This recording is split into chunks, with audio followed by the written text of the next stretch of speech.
आपल्याकडे बरेच blouse piece पडून असतात, त्याचं काय करायचं हा मोठा प्रश्न असतो।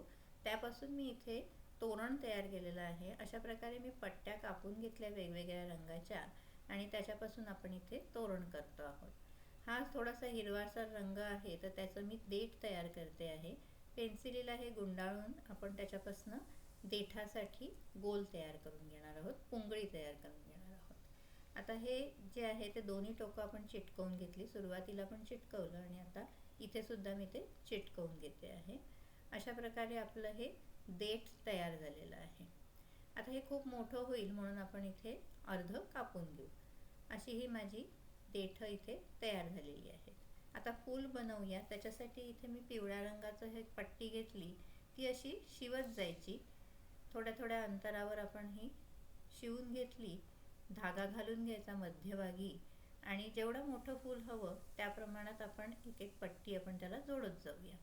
इथे मी 2 ते 3 पट्ट्या जोडलेल्या आहेत। अशा प्रकारे ह्या एकत्र केल्या आणि थोडंसं आपण ते फिरवून घ्यायचं, म्हणजे फूल छान दिसेल।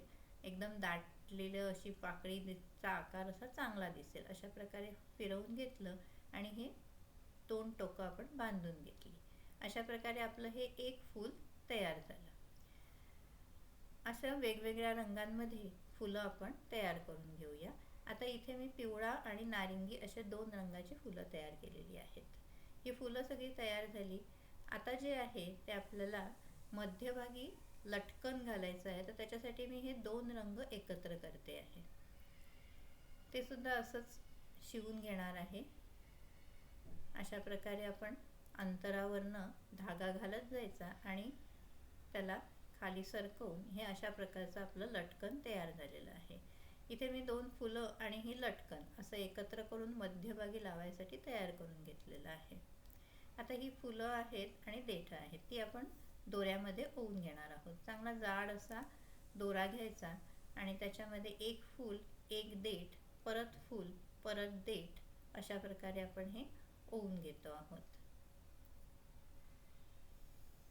असं पूर्ण जे तोरण आहे ते मी ओवून घेते आणि मध्यभागी लटकन सुद्धा ओवून घेतलं। अशा प्रकारे तोरण माझं तयार झालेलं आहे। दिवाळीसाठी मस्तपैकी हे तोरण माझं तयार आहे।